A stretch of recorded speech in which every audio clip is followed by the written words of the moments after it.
বড় সাফল্য জেলা পুলিশের। পাচারের আগেই বর্তমানে উদ্ধার 72 কেজি গাঁজা। গোপন সূত্রে খবর পেয়ে দেওয়ানদিঘি ও বর্ধমান থানার পুলিশের যৌথ অভিযানে বিপুল পরিমাণ গাঁজা উদ্ধার। আজ সকালেই বর্ধমানের তালিত রেলওয়ে লেভেল ক্রসিং এর কাছে প্রায় 72 কেজি গাঁজা উদ্ধার হলো। ঘটনায় গ্রেফতার হয়েছেন সঞ্জয় রাহা নামে এক গাড়ি চালক। পুলিশ সূত্রে জানা গিয়েছে, গাঁজা পাচার হওয়ার আগাম খবর গোপন সূত্রে পাওয়া গিয়েছিল। তারপরেই বর্ধমান ও দেওয়ানদিঘি থানার পুলিশ যৌথ অভিযান চালায়। বিশেষ তদন্তকারী দলের তরফে নাকা চেকিং এর ব্যবস্থা হয়। এদিন সকালে একটি ছোট চার চাকার গাড়ি দেখে পুলিশের সন্দেহ হয়। সেই গাড়িটি দাঁড় করিয়ে চালককে জিজ্ঞাসাবাদ করা হয়।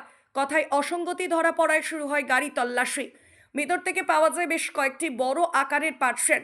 সেগুলি খুলতেই বেরিয়ে পড়ে গাঁজা। পুলিশ সূত্রে জানা গিয়েছে, 11টি প্যাকেট থেকে মোট 71 কেজি 900 গ্রাম গাঁজা উদ্ধার হয়েছে।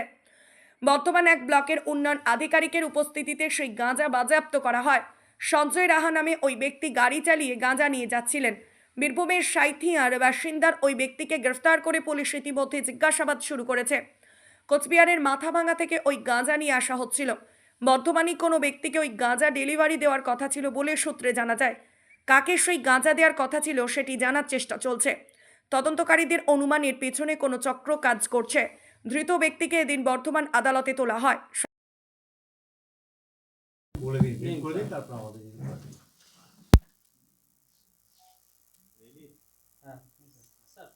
দেখুন, আজকে সকালে একদম ভোরবেলায় বলতে পারেন, ভোরের দিকে আমাদের কাছে একটা খবর আসে সোর্স মারফত যে একটা সাদা কালারের গাড়িতে করে একটা গাঁজার একটা কনসাইনমেন্ট আসছে। এবং NH-2B আগে বলা হতো, এখন NH-114 বলে। তো যাই হোক, ওই আসছে, সেই গাড়িটাকে আমাদের পুলিশ খবর পেয়ে ইন্টারসেপ্ট করা হয় তালিদের লেভেল ক্রসিংয়ের কাছাকাছি। এবার তারপর ওনাকে, যে ড্রাইভার ছিলেন সেই ড্রাইভারকে জিজ্ঞাসাবাদ করা হয়। ড্রাইভার উনি ডিসক্লোজ করেন যে হ্যাঁ, এর মধ্যে গাঁজা আছে।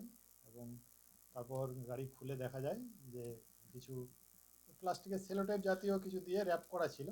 তাতে কিছু প্যাকেট ছিল, 11টার মতো প্যাকেট ছিল, বড় ছোট মিলিয়ে। তাতে গাঁজার কনসাইনমেন্ট ছিল। এবং অ্যাকর্ডিংলি আমাদের যা প্রসিডিওর আছে, আমাদের গ্যাজেটেড অফিসার, ডিএসপি র্যাঙ্কের অফিসার যে আমাদের ভিডিওগ্রাফিটা সুপারভাইজ করে, প্লাস হচ্ছে যে লোকাল এক্সিকিউটিভ ম্যাজিস্ট্রেট যদি পাওয়া যায়, আমরা পেয়েওছিলাম ভিডিও সাহেবকে। তো সেই অনুযায়ী আমরা সেইভাবে সিজ করেছি। এবং যে ড্রাইভার ছিল, অ্যাকিউজ ড্রাইভার, তাকে আমরা অ্যারেস্ট করেছি। আমাদের যেটা টোটাল পেয়েছি আমরা 71 কেজি 909 গ্রাম। এটা আমাদের কাছে এখনো পর্যন্ত যা প্রিলিমিনারি জানতে পেরেছি, তাতে উনি বলছিলেন যে মাথাভাঙা থেকে আনছিলেন। একদম এই তালিত রেল গেটের কাছে, লেভেল ক্রসিং যেখানটা আছে কাছাকাছি। যদি এখন অত তো মানে কোয়ালিটি অনুযায়ী ভ্যারি করে, তাও অবশ্যই 50 লাখের বেশি হবে আশা করছি।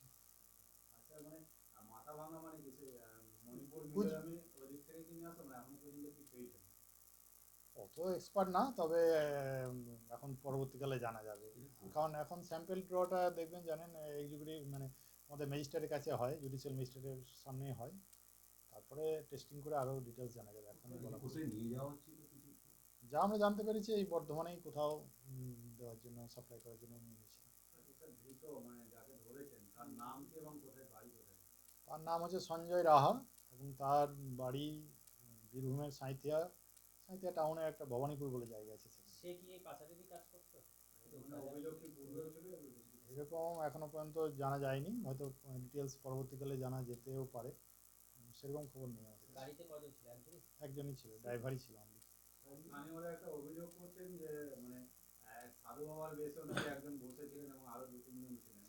এরকম তো কোনো ইনফরমেশন আমাদের কাছে নেই। তো আমরা যারা প্রথম থেকেই যে আমাদের পুলিশ পার্সোনাল ওই গাড়িটাকে ইন্টারসেপ্ট করেছে, তারা কিন্তু ওই ড্রাইভারকেই দেখেছে।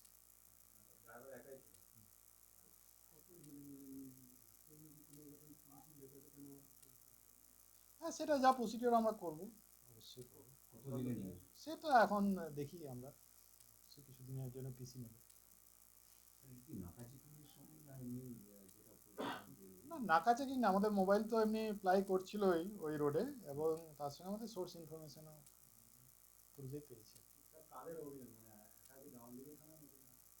কি না দেওয়ানদিঘি থানা এবং আমাদের ডিস্ট্রিক্ট পুলিশ যৌথ উদ্যোগেই হয়েছে। মৃত্যুঞ্জয় যশের রিপোর্ট, সুন্দর বাংলা নিউজ।